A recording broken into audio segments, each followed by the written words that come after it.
Oke, selamat datang kembali ya di video tutorial pembuatan website. Jadi untuk video selanjutnya kita akan membuat sebuah formulir ya. Nah, jadi kan kalau di website itu kan ada formulir. Contohnya kayak di websitenya apa ya yang bisa kita jadikan contoh. Mungkin ini ya, Tag in Asia. Nah, jadi di website ini kan ada fitur daftar ya. Misal di sini ada fitur atau menu daftar. Nah, atau yang sering dijumpai orang itu ketika login lah. Nah, login ini kan dia semacam mengisikan sebuah inputan. Nah, ini dibuat menggunakan sebuah formulir. Formulir apa? Formulir HTML. Nah, kita bikin filenya dulu. Namanya adalah formulir.html. Jadi HTML itu dia bisa membuat formulir ya. Formulir.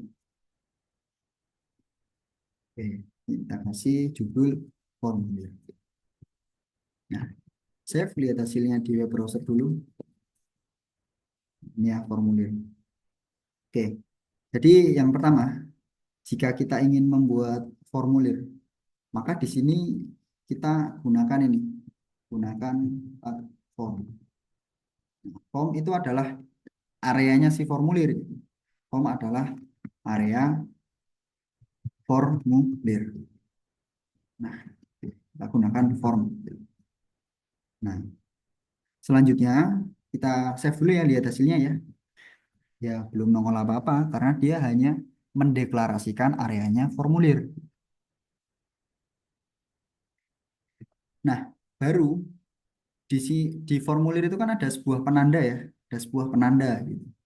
Nah, penanda formulir itu dinamakan sebuah label. Misal ada username. Coba kita save dulu, lihat hasilnya. Nah, di penandanya gitu. Loh, Mas kok sama kayak tag P gitu. Ya, mungkin secara fungsi hampir-hampir sama. Hanya saja ketika diterjemahkan oleh SEO atau search engine ya, dia nanti dibacanya adalah label gitu, bukan sebagai P. Cuman kelihatan mata manusia ya sama fungsinya. Nah, lalu untuk inputannya di label itu penanda ya. Label adalah penanda form, penanda inputan form. Lalu di sini ada sebuah inputan. Input inputan itu HTML-nya adalah input dan dia memiliki atribut bawaan. Atribut bawaannya apa? Nah, di sini adalah atribut type dan juga name. Untuk atribut name dilupakan saja dulu karena belum kita perlukan. Kita fokus ke type-nya. Nah, nama orang itu kan bermacam-macam ya. Ada Sukamto, Sukamdi, Mukidi, dan yang lain-lain. Nah, di sini kita gunakan teks. Nah, apabila kita membuat sebuah input yang tipenya teks, maka inputan ini dapat menerima berupa alfabet A, B, C, D, E, angka, simbol, nah, seperti itu. Nah, tapi ada juga inputan yang lain gitu. Yang maksudnya yang lain itu tipenya ya, tipenya semisal number. Nah, kalau number dia hanya dapat menerima inputan berupa angka, contohnya 4. Nah, kalau simbol nggak mau dia. Gitu. Nah, lalu biar jelas ini inputan apa, kita tambahkan. Ini adalah inputan untuk nomor HP ya, misal gitu, nomor HP. Nah, save, lihat hasilnya. Nah, seperti ini. Tapi kan ini ke samping, pengennya ke bawah. Maka kita bungkus label dan input ini dengan sebuah tag HTML yang digunakan sebagai pembungkus, yaitu adalah div.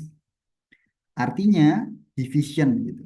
Jadi antara inputan username dengan inputan nomor HP dan yang lain-lain nanti kita kelompokkan ya berdasarkan divisinya, bagian-bagiannya, yaitu adalah tag div gitu. Nah, seperti ini. Coba kita save dulu, lihat hasilnya. Nah, oke, bolehlah ya sampai sini. Oke. Lalu ada lagi inputan yang lain. Contohnya ada inputan yang digunakan untuk mengisikan alamat gitu ya. alamat itu kan panjang ya. Maka kita jangan gunakan input yang tipenya teks, tapi kita gunakan text area. Nah, coba kita save, lihat hasilnya. Nah, ini adalah hasil dari text area. Semisal alamatmu mana? Jalan Permadi nomor 6 Kabupaten Klaten. Semisal seperti ini. Sedangkan kalau username kan tadi input tipe teks ya. Maka dia tidak bisa menerima enter. Sedangkan kalau text area dia bisa menerima enter. Seperti itu. Nah, lalu ada juga nih inputan jenis kelamin gitu ya.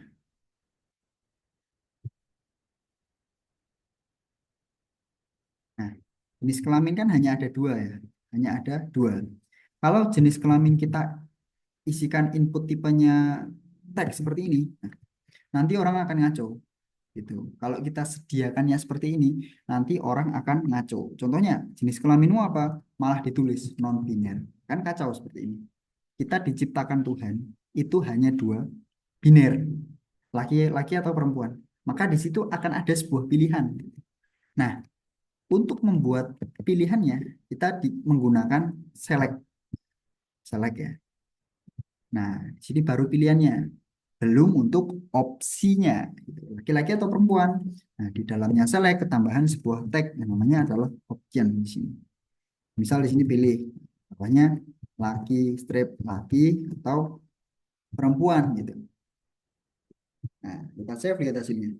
Nah, ini adalah pilihan ya. Maka kita tadi menggunakan select dan juga option gitu. Lalu di bawahnya mungkin ada lagi tag yang digunakan untuk eh, mengupload sebuah file ya atau foto. Nah, di sini kita bisa menggunakan input yang tipenya itu adalah file. Nah, seperti ini. Nah, bila pada formulir kita ada input yang tipenya file, maka aturannya di formulir ketambahan sebuah atribut ntype multipart slash form strip data. Kenapa kok harus ada n-type multiplatform data bila ada input yang tipenya file?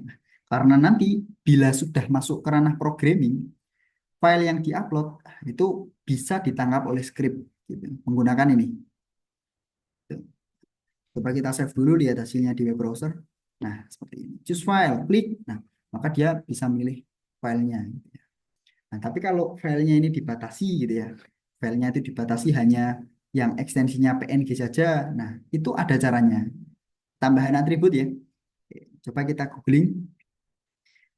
Kata kuncinya HTML input cepet cepet apa ya? IMG tadi ya, kan foto ya.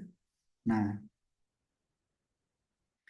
di sini jika ingin eh, hanya file yang tipenya PNG atau foto, nah kita bisa menambahkan ini atribut atribut ini ya ACCEPT ya ini image itu artinya